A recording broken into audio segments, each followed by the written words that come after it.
이제 좁은 틈을 이렇게 천천히 파내고 딱 맞게 이제 잘 들어간 걸 볼 수 있습니다. 난이도가 조금 더 높은데요. 이 부분 때문에 문제가 되는 거라고 생각하시면 돼요. 자기 치아를 살릴 수 있는 마지막 방법입니다. 신경치료까지 하고 씌웠는데 다시 아프다고 오시는 분들이 많으신가요? 예, 종종 있습니다. 신경치료를 하셨더라도 신경치료한 부위에 치아에 탈이 나면은 통증이나 불편감이 있으실 수 있기 때문에 그런 부분을 재치료하시는 분들도 많습니다. 오늘은 신경치료는 어떻게 진행하는지, 왜 신경치료하고 나서도 다시 아플 수 있는지, 제 신경치료는 왜 어려운지, 신경치료를 하고 나서도 낫지 않으면 어떻게 해야 되는지에 대해서 잘 설명해 드리도록 하겠습니다. 신경치료 과정이 어떻게 되는지를 좀 보여드릴 건데요. 가느다란 하얀색 이제 실 같은 게 신경관이라고 생각하시면 됩니다. 신경치료는 신경관을 깨끗이 청소하고 소독하고 약을 채워놓는 과정이라고 생각하시면 됩니다. 그 과정을 한번 보여드리도록 하겠습니다. 먼저 신경치료 할 때는 잘 보고 하는 게 매우 중요합니다. 아주 작은 치아에 아주 작은 신경관을 눈으로 보고 하는 게 맨눈으로는 쉽지 않습니다. 그래서 저는 다른 진료도 마찬가지긴 하지만 지금 쓰고 있는 루페를 쓰고 치료를 진행하고 있고요. 지금 보이시는 게 신경치료에 쓰는 기구, 핸드피스, 엔진이라고 생각하시면 되는데 안에 껴있는 게 이게 나이타이 파일이라고 하는 신경관 안쪽을 파내는 파일이라는 기구라고 생각하시면 됩니다. 이걸 누르면 이렇게 돌아가는데요. 이 돌아가는 걸로 여기 안에를 파낸다고 생각하시면 되고, 기구도 되게 여러 가지가 있는데 저희가 쓰는 기구는 덴트플라이라는 가장 비싸고 가장 좋은 장치를 사용하고 있고, 그 다음에 여기 쓰는 파일도 사실 여러 종류가 있어요. 국산도 있고 중국산도 있거든요. 카피 제품. 전 별로 약간 좀 찝찝해가지고 그런 걸 쓰지는 않고 있고, 보통은 이제 정품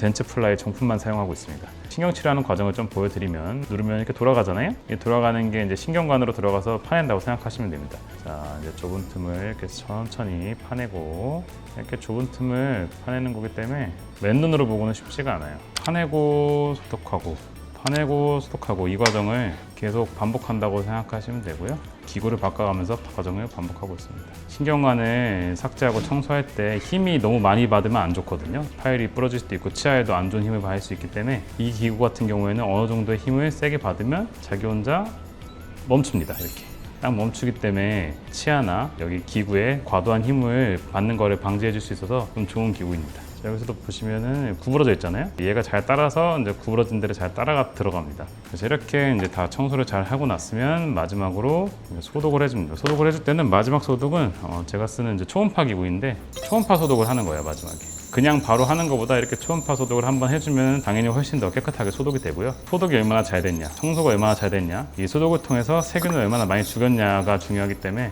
이런 초음파 기구를 사용해서 마지막 청소를 꼭 해주고 있습니다.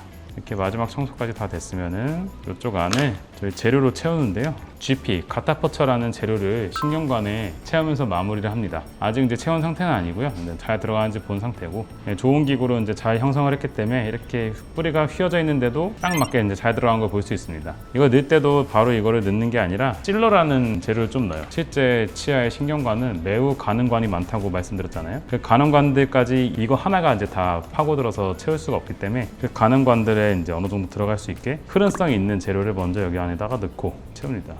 이 실러도 이제 종류가 많은데 저희 병원에서 쓰는 실러는 이제 MTA 실러라고 다른 실러에 비해서 생체 진화성이 좋다고 알려져 있습니다. 그게 무슨 뜻이냐면 지금 넣어보면은 여기가 끝에가 약간 넘어간 걸 보실 수 있죠. 이렇게 넘어갔을 때 다른 실러보다 이 MTA 실러가 훨씬 더 부작용이나 이런 게 없기 때문에 꼭 좀 가격이 비싸더라도 MTA 실러를 쓰고 있고요. 그 다음에 이 가타포처라는 기구를 이렇게 해서 여기를 끊어내면 신경치료가 마무리됩니다. 열로 끊어내거든요. 그래서 이거 끊어낼 때 아주 뜨거운 기구가 들어가기 때문에 저희가 최대한 이제 보호를 해서 하게 하지만 환자분들이 움직이거나 하면 다치실 수 있기 때문에 절대 움직이거나 하시면 안 됩니다. 저희가 하기 전에 꼭 말씀드리고 있긴 해요. 열로 이렇게 딱 끊어내면은 이렇게 하면 이제 신경치료가 끝난다고 보시면 되고, 보시면은 위에부터 휘어진 뿌리 끝까지 재료가 잘 채워 들어간 걸 볼 수 있고, 이렇게 이제 치료를 하려면 여러 가지 것들이 받쳐줘야 돼요. 기구도 좋아야 되고 눈으로 잘 볼 수도 있어야 되고 좋은 결과를 낼 수 있는 기구들을 잘 사용하고 있습니다. 신경치료를 진행했는데도 아픈 경우가 있다는데 왜 아픈 건가요? 신경관에 남아있는 세균들이 다시 염증을 만들었기 때문인데요. 그러면 이제 처음에 신경 치료할 때 세균들을 다 제거하면 되지 않냐 이렇게 생각하실 수도 있는데 그게 굉장히 어렵습니다. 왜냐면은 이제 신경이라는 게 사람마다 다 다르게 생겼고 경우에 따라서는 꼬불꼬불한 경우도 있고, 그리고 큰 길, 신경이 하나만 있는 게 아니라 그 격가지에 격가지 길들이 굉장히 많은 경우가 많습니다. 그 사람마다 다 다르고 폭이 0점 몇 밀리가 되는 그 격가지 길들까지 다 저희가 세척을 하고 그 다음에 긁어내고 할 수가 없기 때문에 될 수 있는 한 최대한 소독이랑 그런 염증 부위를 최대한 다 제거하긴 하지만 그 일부 남아있는 그 세균이 있었던 그 신경관이 있으면 그 부분에서부터 염증이 생기고 그래서 이제 통증이 생길 수가 있습니다. 이런 경우 말고도 신경치료를 하게 되면 보통 크라운을 씌우는데요. 뭐 양치를 잘 안 하신다거나 다른 이유로 인해서 크라운과 치아 사이에 틈이 생기게 되면 그 부분에 음식물이 끼게 되고 거기서부터 다시 썩게 되고 그 썩은 세균이 치아 머리뿐만 아니라 치아 뿌리까지 내려가서 염증을 만들게 되면 또 아픈 경우가 있습니다. 이런 두 가지 이유 때문에 신경치료하고 나서도 불편감이 생겨서 재치료를 받으러 오시는 분들이 종종 있습니다. 그렇기 때문에 신경치료는 누가 해도 그 성공률을 100%를 장담할 수 없기 때문에 치료를 하고 나서 재신경치료가 필요한 경우가 생길 수 있습니다. 그렇다면 이제 신경치료를 하고 나서 문제가 된 경우에는 어떻게 치료를 하면 되냐면 첫 번째로 재신경치료를 하거나 두 번째로 치근단 절제술이라는 이제 치료를 하거나 세 번째로는 어쩔 수 없이 그래도 안 되면 발치를 하셔야 됩니다. 재신경치료도 신경치료랑 비슷하게 진행이 되나요? 예, 재신경치료도 신경치료랑 진행이 비슷하게 됩니다. 그렇지만 난이도가 조금 더 높은데요. 기존에 씌워놨던 크라운을 제거를 해야 되고 그 크라운을 제거하고 나서 안쪽에 썩은 게 있으면 그 썩은 걸 다 제거하고 또 다시 밀봉을 하고 해야 되기 때문에 그 과정이 원래 했던 거를 다 제거하고 다시 해야 되기 때문에 처음에 신경치료 할 때보다 훨씬 더 난이도가 높습니다. 그렇기 때문에 성공률도 훨씬 더 낮아지고요. 재신경치료를 하게 되면 보통 환자분들한테 재신경치료하고 나서도 불편감이 있으시면 발치를 할 수도 있다 이렇게 설명드리고 진행하는 편입니다. 여기 보시면은 예전에 다른 치과에서 크라운을 3개를 하셨는데 그중 하나는 뭐 크게 문제가 없었고 뒤에 있는 2개의 치아 뿌리 끝에 염증이 생기고 고름이 나고 통증이 있으셔서 저희 치과에 오셔서 재신경치료를 받으신 분입니다.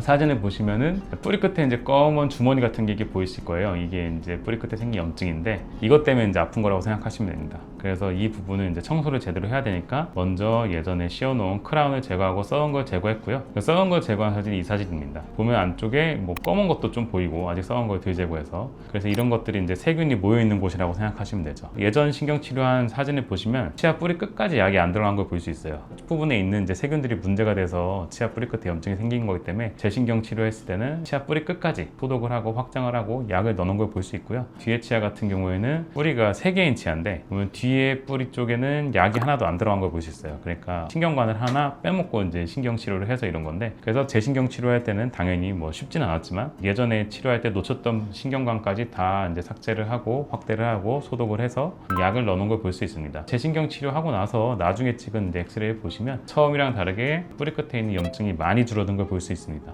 이렇게 치료가 되면 보통 재신경 치료가 이제 성공했다고 생각하는데요. 그래서 이분은 다시 크라운을 씌우고 지금은 잘 사용하고 계신 분입니다.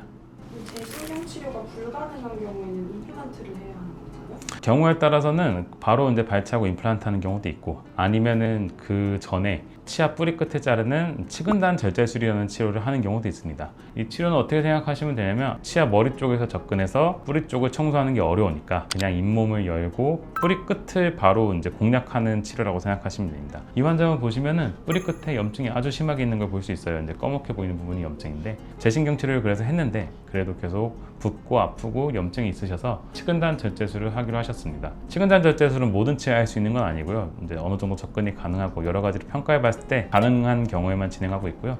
이분 같은 경우에는 그래도 치근단 절제술을 했을 때 결과가 괜찮을 것 같아서 시행을 했고 과정은 어떻게 되냐면 여기 사진에서 보시는 것처럼 잇몸을 좀 열고 그 다음에 뼈에 이제 구멍이 나 있는데 제가 낸 건 아니고요. 이게 원래 이제 염증 때문에 이만큼 뼈가 녹은 거라고 생각하시면 돼요. 그래서 뼈가 녹은 부분이 이렇게 크게 보이고 그리고 안쪽에 뿌리 끝 부분이 보이는 걸 볼 수 있습니다. 신경치료할 때 채워놨던 재료도 보이고 그 옆에 약간 검은 부분이 있잖아요. 이 부분은 이제 세균이 많이 모여 있어서 이 부분 때문에 문제가 되는 거라고 생각하시면 돼요. 그래서 어떻게 하냐면 이 뿌리 끝을 좀 잘라내고 세균이 모여있는 부분을 좀 삭제해서 깨끗이 소독한 다음에 이 뒷부분에 약을 넣고 꼬매고 마무리하시면 됩니다. 수술이 끝나고 나서 찍은 엑스레이 보시면 뿌리를 끝에 잘랐기 때문에 좀 짧아져 있고 뒤쪽에 있는 하얀 부분은 뒤쪽에서 이제 약을 넣었다고 생각하시면 돼요. 뿌리 끝을 삭제하고 삭제한 부분 뒤쪽에 그 MTA라는 약을 넣어서 좀 메워놓고 그 다음에 잇몸을 다시 꼬매놓고 그러고 나서 이제 지금 괜찮아지는지 경과 관찰을 하시고 계신 분입니다.